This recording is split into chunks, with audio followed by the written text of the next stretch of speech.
أعوذ بالله من الشيطان الرجيم. بسم الله الرحمن الرحيم. الحمد لله رب العالمين، والصلاة والسلام على الأشرف الأنبياء والمرسلين، حبيب إله العالمين أبي القاسم المصطفى محمد، وعلى آل بيت الله الطيبين الطاهرين. صلوات صل على محمد وآله. Assalamu alaikum, brothers and sisters, wa rahmatullahi wa barakatuh. We would like to welcome you all to our 2025 Shahr Ramadan program at the Islamic Center of America, hosted by the United Network of Islam. Alhamdulillah, Allah subhanahu wa ta'ala has blessed us with another opportunity in seeking closeness to Him in the holy month of Ramadan. May Allah accept and reward all your efforts and worship in these blessed days and nights, inshallah.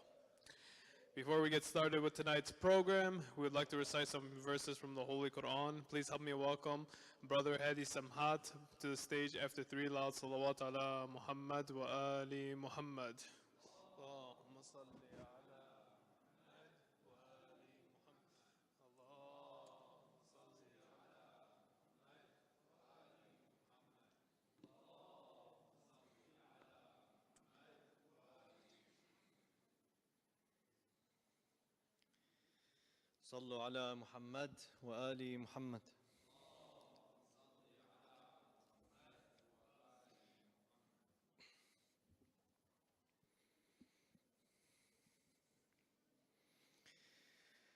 أعوذ بالله من الشيطان الرجيم.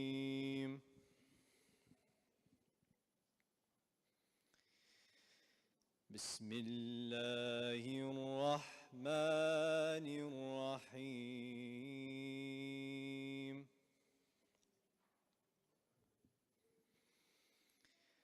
قد أفلح المؤمنون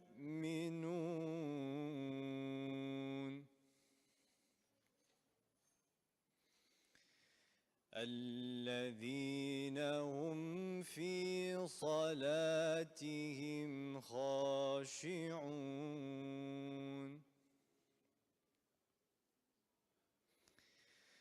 والذين هم عن اللغو معرضون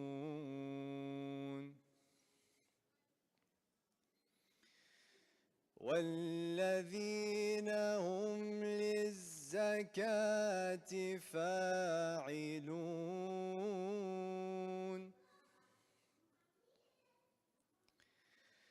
والذين هم لفروجهم حافظون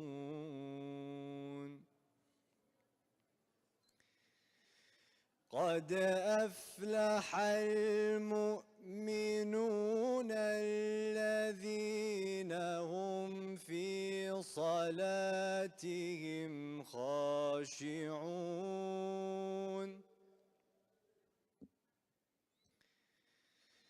والذين هم عن اللغو معرضون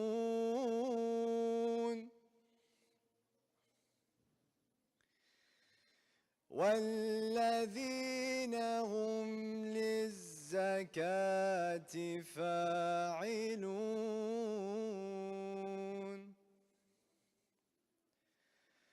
والذين هم لفروجهم حافظون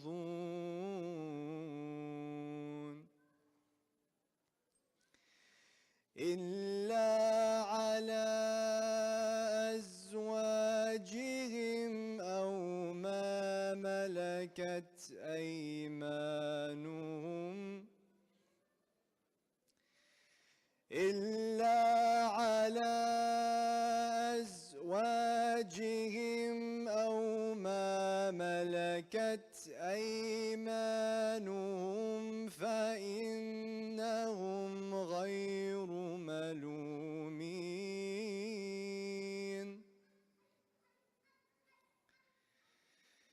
فمن ابتغى وراء ذلك فأولئك هم العادون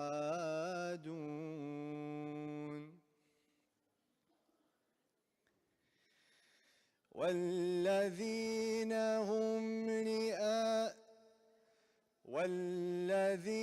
هم لأماناتهم وعهدهم راعون والذين هم على صلواتهم يحافظون أولئك هم الوارثون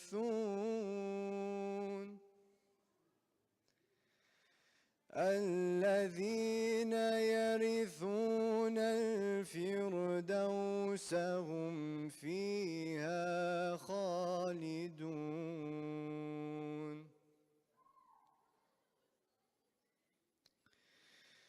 ولقد خلقنا الإنسان من سلالة من طين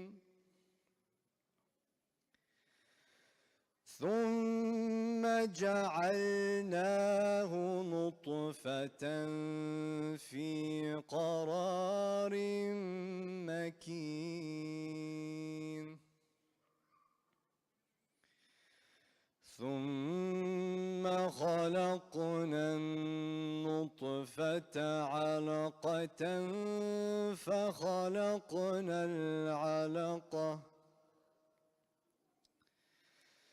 فخلقنا العلقة مضغة فخلقنا المضغة عظاما فكسونا العظام لحما ثم أنشأناه خلقا آخر فتبارك الله أحسن الخالقين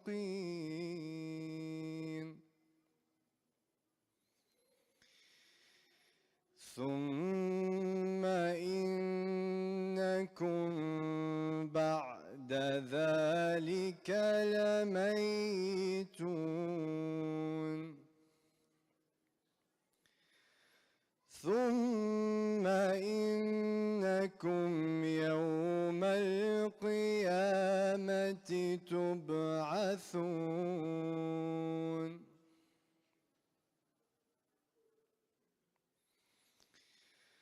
ولقد خلقنا فوقكم 7 طرائق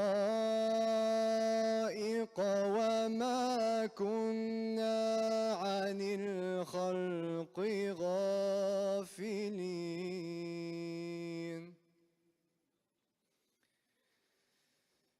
الله أكبر بسم الله الرحمن الرحيم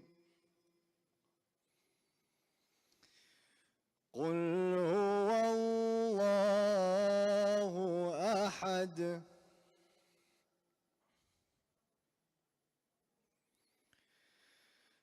قل هو الله أحد الله الصمد لم يلد ولم يولد ولم يكن له كفوا أحد بسم الله الرحمن الرحيم قل هو الله أحد الله الصمد لم يلد ولم يولد ولم يكن له كفوا أحد صدق الله العلي العظيم. اللهم صل وسلم وزد وبارك على رسول الله وآله الأطهار، على رسول الله وآله الأطهار صلوات.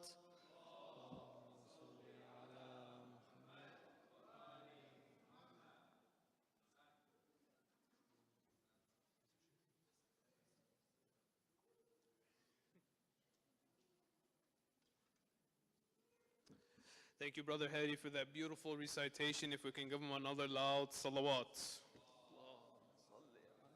Muhammad wa ali Muhammad. So just a couple announcements before we get started with tonight's program, inshallah. We will be having the rest of our programs in the Musalla for today and tomorrow, with Suhoor with a Scholar in here, and then Suhoor with a Scholar outside serving food. Tonight is Roma Bakery, so inshallah we'll be looking forward to that. There are some question QR codes where you walk in front of the hall on the Unite table. If you would like to send in a question for the Q&A after, all you have to do is just scan that QR code and it will direct you to a link to submit your question, inshallah. In the holy month of Ramadan, we are taking sponsors each night to help us with our UNI programming, bookstore, and so much more in our traditions. We always donate on behalf of the deceased. General nightly donations are set to $100 per night and $300 to sponsor a Suhoor with a Scholar event. If you would like to sponsor a night, please meet with me or one of the organizers after the program, inshallah. Tonight's donation is on the behalf of Marhume Aya Nasrallah. If we can please recite Surah Al-Fatiha on her behalf. Ba'da salat ala Muhammad wa ali Muhammad. Allahumma salli ala Muhammad wa ali Muhammad. Bismillah.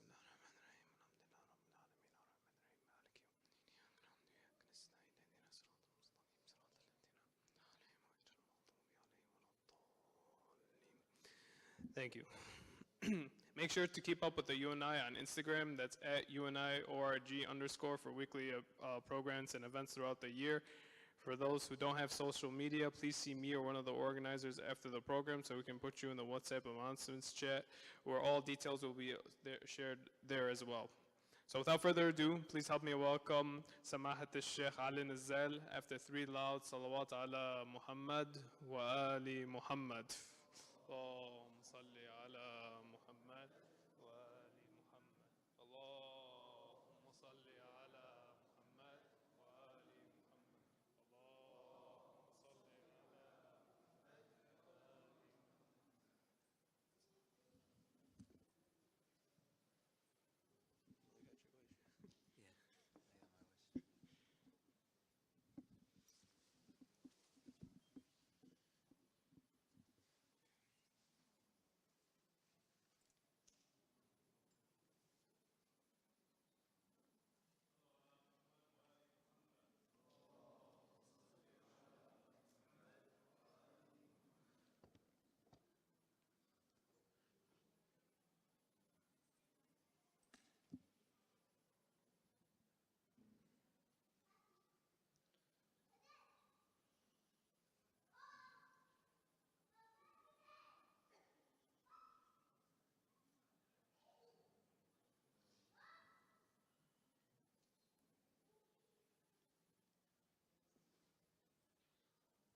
صلوا على محمد وآل محمد.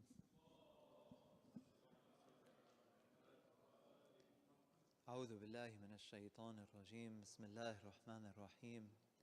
الحمد لله رب العالمين، وصلى الله على سيدنا ونبينا محمد وعلى أهل بيته الطيبين الطاهرين المعصومين.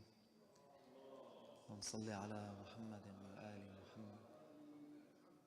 اللهم كن لوليك الحجة ابن الحسن صلواتك عليه وعلى آبائه في هذه الساعة وفي كل ساعة وليا وحافظا وقائدا وناصرا وذليلا وعينا حتى تسكنه أرضك طوعا وتمتعه فيها طويلا برحمتك يا أرحم الراحمين. السلام عليكم ورحمة الله وبركاته. Imam Sajjad alayhi salam, in his farewell to the month of Ramadan, he says, Assalamu alayka ya shahr Allah, Assalamu alayka ya shahr Allah al-Akbar, wa'eed awliya'i. So, Assalamu alayka, O greatest month of God, O festival of His friends. When we look at this dua, the Imam goes through some of the merits that we have become familiar with. It's the month of Ramadan, it's the best of months, it's the best of days. Allah Azza wa Jal preferred this month over all other months through the Quran, through Iman, through Siyam, fasting, through standing in prayer, and through Laylatul Qadr, the night of decree, the night of power. And when you look at this dua, you feel a sort of bitterness in the words of the Imams. So we bid farewell, the Imam says. So we bid farewell to it with the farewell of one whose parting pains us, whose leaving fills us with gloom and loneliness, and to whom we have come to owe a safeguarded claim and a discharged right. And then he says, Assalamu alayka ya shahr Allah. This is the month of Allah Azza wa Jal. It's the festival, it's the Eid of the awliya of Allah Azza wa Jal, of the friends of Allah Azza wa Jal.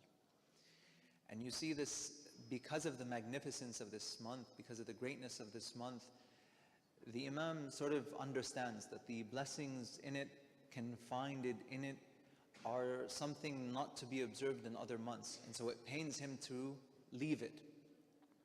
Today, inshallah, taking kind of sort of our cue from the Imam, I want to try to summarize everything that we've said in the past few days, or in the past week or so.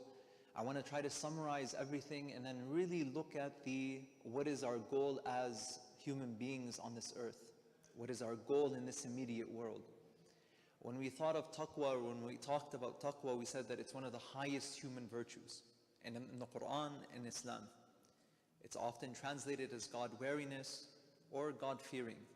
And it signifies a heightened state of consciousness that shapes our spiritual and moral behavior. We looked at taqwa from a linguistic point of view, we looked at it through the Quran, and we saw its role in Islamic thought. And we tried to understand its practical implications. We said that the word taqa means to be wary, to fear, and to protect oneself. We've recited verses of the Quran concerning the muttaqoon, the God-fearing. And we came across verses such as this one, Inna akramakum indallahi atqakum. The noblest among you with Allah Azza wa Jal is the one who has the most taqwa, is the one with most taqwa.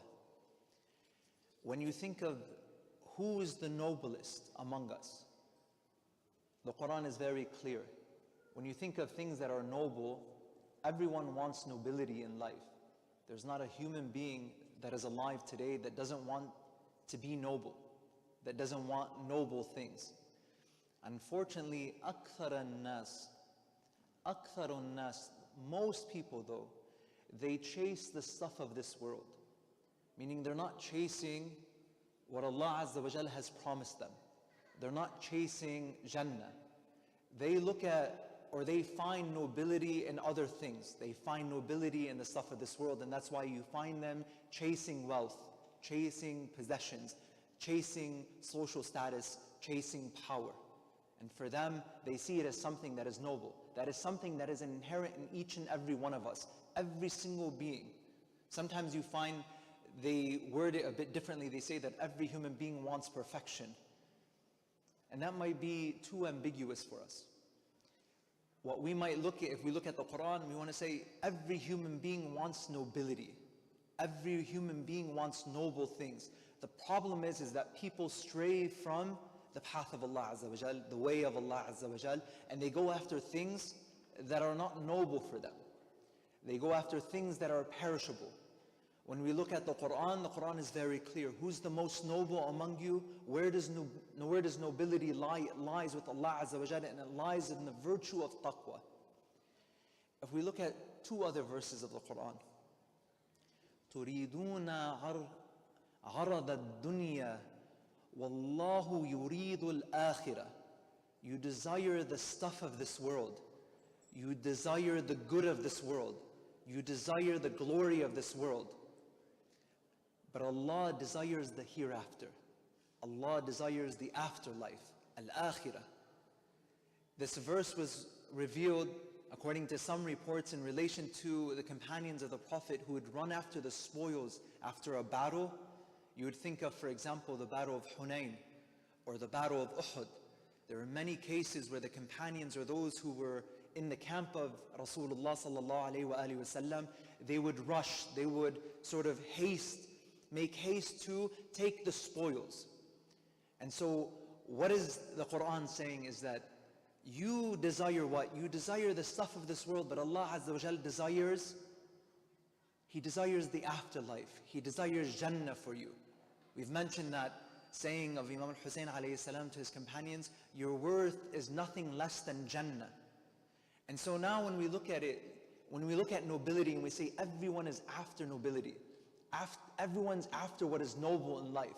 There's not a human being that doesn't want nobility. There's not a human being that doesn't want it. Every human being wants happiness. Every human being wants perfection. But where does perfection lie? In the Quran, the perfection lies in the hereafter. That closeness and nearness to Allah Azza wa Jal, that proximity to Allah Azza wa Jal. And so if that's our goal, if my goal is Jannah, if my goal is Allah Azza wa Jal and what He has promised for me, then I need to pay heed to the verses of the Quran. وَتَزَوَّدُوا وَتَزَوَّدُوا فَإِنَّ خَيْرَ الزَّادِ التَّقْوَى. And take provision. But the best provision is taqwa. Provision means the stuff of this, you sometimes think of, you're going on a journey, you're going to the Hajj, and so you're taking provision with you. You're making sure that when you go to the Hajj, you have a place to stay, you have food to eat, you have water to drink, you have the proper clothes, and so on and so forth. And so Allah Azza wa Jal says, and take provision. But He says the best provision is taqwa. Yani the best that we can take with us is taqwa. If my goal, if now I've looked at it and I've lined my goals with the Quran, and I said that my goal is Jannah, and I've realized that human perfection or that human happiness lies in taqwa, according to the Quran, that's what it is. Then what am I going to take with me? How am I going to prepare myself for that journey or for that goal? And so it's nothing other than taqwa. I have a few statements from Amir al-Mu'mineen Salamullah alayh from the Nahj al-Balagha. Ultimately, the reason why I want to go to the Imam is because he puts it in such a perfect way. He talks about the realities, he talks about that balance of hope and fear, he talks about everything that we talked about. But today, we're cementing that goal. The practical achievement of Ramadan is taqwa, is the attainment of taqwa. But ultimately, the real goal of why human beings were created, they were created for Jannah, they were created for Allah Azza wa Jal. And so ultimately, we want to be among the prophets. That place of Jannah, that abode in the hereafter, that is the place of prophets, men of truth, the shuhada and the virtuous. As the Quran says, النَّبِيِّينَ وَالصِّدِّيقِينَ وَالشُّهَدَاءِ وَالصَّالِحِينَ وَحَسُنَ أُولَٰئِكَ رَفِيقًا. What good company they are. So our goal is Jannah. It's the place of prophets, it's the place of martyrs, it's the place of men of truth, it's the place of the virtuous. And you cannot attain it other than being among them. Meaning it's almost delusional to think that you can attain Jannah and that you can go to Jannah without being among the having the character traits of the prophets and the shuhada and the men of truth and the virtuous. We have to be men and women of virtue. We have to be men and women of truth. And how do we do that practically speaking? We take the provision, and the best provision is taqwa. We wear that garment. Remember, taqwa isn't just simply about fearing Allah Azza wa Jal. It's not simply about right activity and righteousness. It's about that transformation of the soul so that my soul is ready to enter the garden of bliss, Jannah. Amir al-Mu'mineen, he does commentary on a verse from the Quran, At-Takathur. And you are obsessed, Allah Azza wa Jal says, and you are obsessed with gathering more and more until you reach your graves.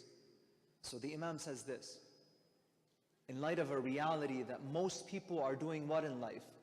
Most people are going after and gathering more and more. He says, what a goal. He's talking about Jannah, he's talking about the hereafter, and how distant. What a visitor. He's talking about us in this world, and how heedless. What a danger, and how terrible. The danger of that afterlife, the steps and the stages in the afterlife. In some ways we've emptied, the Imam is trying to kind of poke us. He's trying to shake us. He's trying to say, we've emptied our minds of every lesson the dead could teach us. And the lessons they have to offer are harsh lessons. And if we were to ask them, after they were laid in the earth, what would they answer? If we were to ask them, what is your state like? What is the hereafter like? Amir al-Mu'mineen gives us the answer.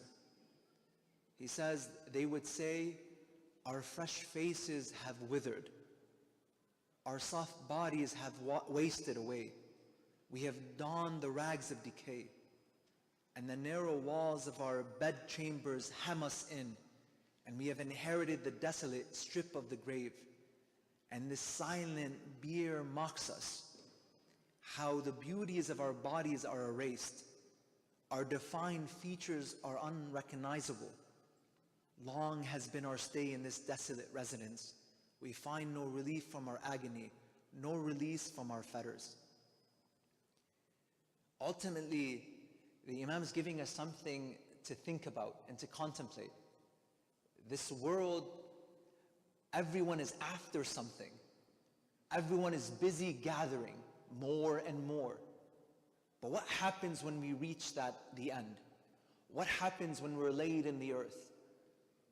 What is our state? And Amir al-Mu'mineen, when he's thinking about goals, he says something that I share with my students all the time. Today is the day of training, and tomorrow the race. Its goal, Jannah, or its end, hellfire. And you realize the Imam doesn't say the goal is hellfire. He says that the goal is Jannah, because one races towards something one wants, a prize one hopes to win. And that is the description of Jannah. But this significance, this importance does not apply to the hellfire. So it would be wrong to say its goal is hellfire. Rather, he says its end is hellfire. If every human being is after what is noble, if every human being is after what is perfect, that perfection, if everyone is after Jannah, then today is the day of training. This month of Ramadan was a day of training, or days of training. It's the day where we take on the provisions for that day to come, for when we're laid in the graves.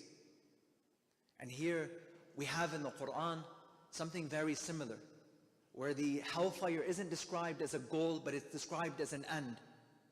قُلْ, Allah Azza wa Jal says, قُلْ تَمَتَّعُوا فَإِنَّ مَصِيرَكُمْ إِلَى النَّارِ. He says, take pleasure if you wish. Take pleasure in this fleeting world. Your last stop is hellfire. Amir al-Mu'mineen goes on to say, be wary of Allah, have taqwa, and outrace your end. Outrace your end with good deeds. Trade the transient benefits for everlasting gain. Prepare to depart For the call has been given, and brace for death, for it hovers overhead. Be those who wake when shaken, who knowing that the world is not their home, seek a better abode. Do you ever realize why sometimes human beings, it's almost like this, there's this sort of rational calculation, this cost-benefit analysis that they're simply oblivious to. If we truly believe that the hereafter is everlasting, if we truly believe that we were created for Jannah, then how is it that we put the stuff of this world before it? And so we don't want to be like those that the Imam is describing who are shaken but do not wake up and remain in that slumber.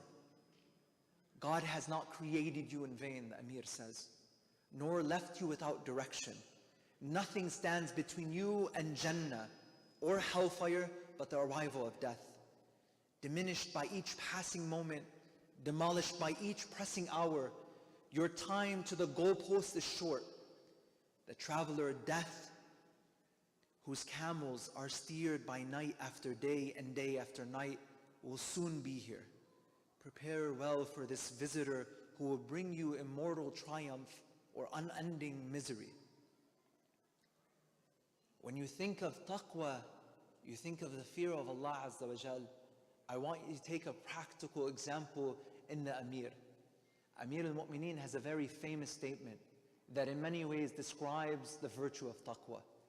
He says, by God, if I were given the earth's 7 climes and everything that lies below the celestial spheres in exchange for disobeying God in something as small as snatching the husk of a single grain of barley from the mouth of a single ant, I should not do so. The world of yours is worth less to me than the leaf munched in the mouth of a grasshopper. Amir al-Mu'mineen is telling us something. It's not only that fear that comes natural to us, that comes natural to the servant of Allah Azza wa Jal. That fear of the hellfire, which is something that should be self-evident. But many times the obstacles in our way is the love of this world. And what is Amir al-Mu'mineen saying? He's saying that the love of this world is nothing. It's something small, it's something fleeting. It's not worth, or it's worth less to me than the leaf munched in the mouth of a grasshopper. How many of us are sort of drowned in the waves or the ocean of the stuff of this world? How many of us have to just sit down and look at this world and understand its reality through the words of Allah Azza wa Jal, to understand that this isn't our home and this isn't our abode? If we realize that, we would never question anything. A lot of people leave religion because of the problem of evil. A lot of people find, why is there so much evil in this world? But someone who reads the Quran, someone who reads the words of the prophets, someone who reads the words of the Imams and contemplates them, what does he understand automatically? That before the hereafter, this world is nothing. This world is an abode of trial and test. And Allah Azza wa Jal said that He's going to test us, and He's going to test us hard. And so any difficulty in this world, any discomfort in this world, any trials in this world, all I have to do is put it up against the hereafter. And I realize that it's nothing. And then I can be content. And then I can be patient. You realize why in the Islamic world, some of the people that have the most trials, the most agony, the most suffering, never complain. They never complain of Allah Azza wa Jal because they seem to have understood that this world is something that is fleeting. They've realized that Allah Azza wa Jal is going to test them for their iman, and He's allowed them, and they're preparing for that day. Whereas someone in the Western world, for example, someone in America, what happens? What takes place? All he sees is the emptiness of this world. All he sees is this world, or the emptiness of the hereafter. There is nothing after death. They don't acknowledge that reality. And so what happens? Any suffering, any pain, they look at it and they say, God cannot exist. God cannot exist because this world is full of pain, because they've misunderstood this world. And they've misunderstood that this world is imperfect because it's far away from Allah Azza wa Jal. It's one of the lowest realms of Allah Azza wa Jal's kingdom. And so we have to understand when we talk about Usul al-Din, this is where Usul al-Din becomes important. If I've understood the hereafter in that sense, then I'm readying myself, I'm taking that provisions, I'm making my preparations for that day. I'm racing ahead. I'm outracing my end, I'm outracing hellfire through my deeds. And in all of that, the best provision to take, the best thing to accompany you is taqwa. A word that now we're so familiar with that inshallah, we embark with the rest of our lives, not just simply as a concept that we've learned or a concept in the Quran, but truly as a way of life. I approach the prayer mat not out of sometimes because my parents told me, or because that's just the way I grew up, but because that's a duty that I'm going to discharge. That is a duty that Allah Azza wa Jal has commanded me to do. When we think of taqwa, I want you to think of the dual nature of taqwa. I'm trying to summarize everything that we've taken over the past few days. I want you to think of that khawf and khashya, that natural reverence, that natural awe before Allah Azza wa Jal. Allah says, لو أنزلنا هذا القرآن على جبل لرأيته خاشعا متصدعا من خشية الله.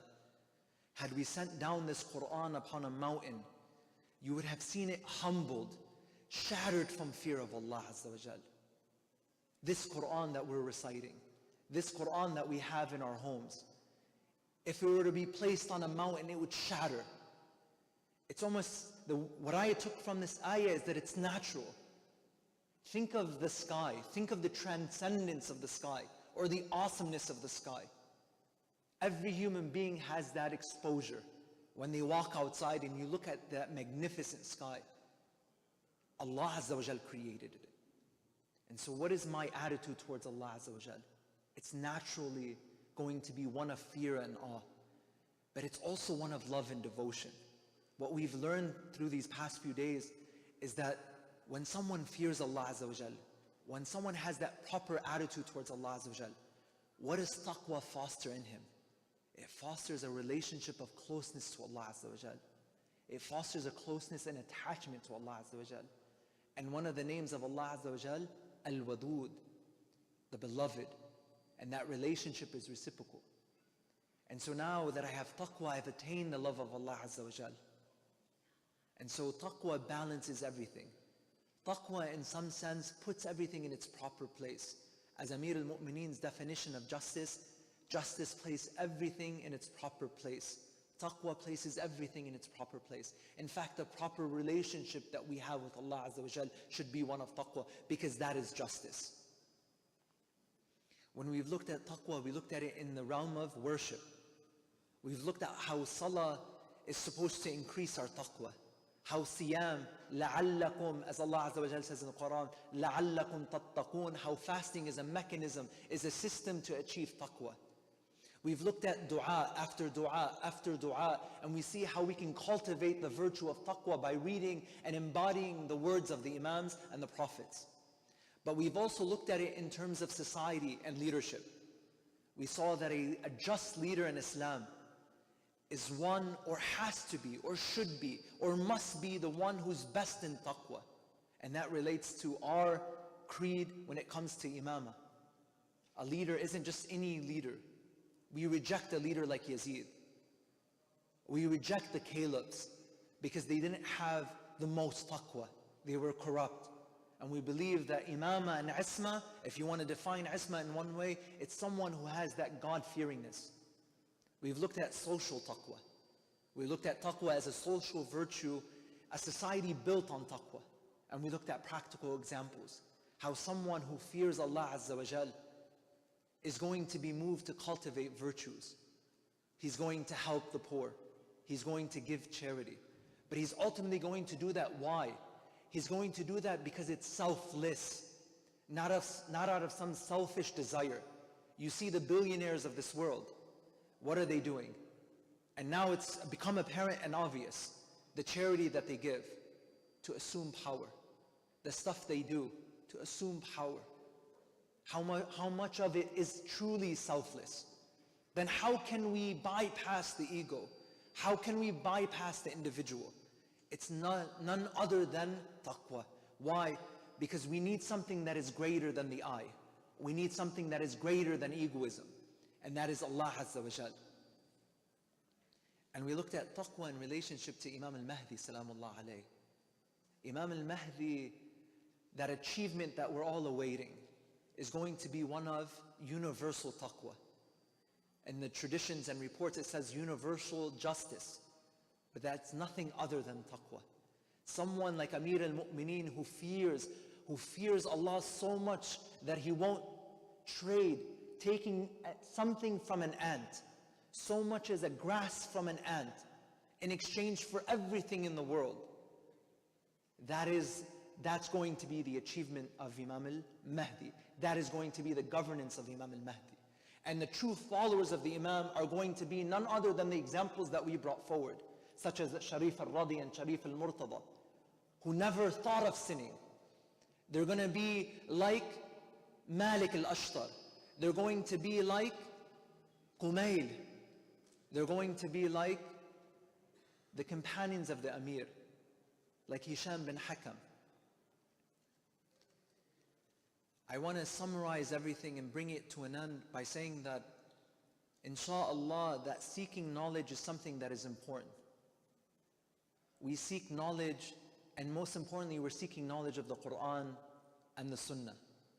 And in the Prophet, we have the perfect embodiment of taqwa. That ultimate blessing of nearness to Allah Azza wa Jal. Taqwa, don't think about once we get to that stage, we see nothing other than divine nearness, nothing other than Allah Azza wa Jal. Not even Jannah tempts us, not even the hellfire scares us. As Allah Azza wa Jal says, أَلَا إِنَّ أَوْلِيَاءَ اللَّهِ لَا خَوْفٌ عَلَيْهِمْ وَلَا هُمْ يَحْزَنُونَ. Surely the awliya of Allah, surely the friends of Allah shall have no fear, nor shall they grieve. And the Hadith al-Qudsi, my friends, my awliya are under my cloak, and no one knows them save me. Taqwa isn't just about fear, brothers and sisters. Taqwa is an entire way of life. It's putting everything in its proper place. It's that proper attitude towards Allah Azza wa Jal, that reverence of Allah Azza wa Jal, being wary of what He commanded us to do, avoiding sin. That is taqwa, and that is the achievement of Ramadan. And when we look at the words of Imam al-Sajjad, salamullah alayh, what does he say? Assalamu alayka ya shahr Allah, ya shahrullah, ya Eid awliya Allah. It's the festival of the awliya of Allah Azza wa Jal. And so we bid this month farewell, and we bid it with sadness, with a sense of gloom, with a sense of loneliness, that this month has departed us. But inshallah, Allah Azza wa Jal allows us to experience and to witness another month of Ramadan, and allows us to wake up to the call of this month. And that call of this month is that we wayfare to Allah Azza wa Jal, that we go to Allah Azza wa Jal, that we realize that this world, in the same way that this month has come to an end, in the same way that its days have passed by, in the same way that the Laylatul Qadr departed us, this world and the days within it are going to depart us. The days in this world are fleeting. The days of this world are numbered. And so what we want to achieve is that by the end of our lives, when we're laid in our graves, that what do we have and what do we experience? We experience nothing but bliss. We experience nothing but nearness to Allah Azza wa Jal. And that we're given Jannah, insha'Allah, and that we attain proximity to the prophets and the shuhada and the righteous and the virtuous. But that can't be attained except with taqwa. Tomorrow, insha'Allah, the lecture will be a bit different. I want to open it up for Q&A. I want to ask the audience myself. I want to have that dialogue between me and the audience. those who have listened to the lectures throughout these few days. But what I want to impart with you guys is simply this, is that understand that life is going to be difficult, that life is difficult. But everything sort of makes sense once you realize your servitude towards Allah Azza wa Jal. The moment we abandon our reality, the moment we turn back on our true nature, and that is slaves of Allah Azza wa Jal, servants of Allah Azza wa Jal, then everything is destroyed and everything is lost and everything is in vain. And that this world is truly going to test us. But we have in this month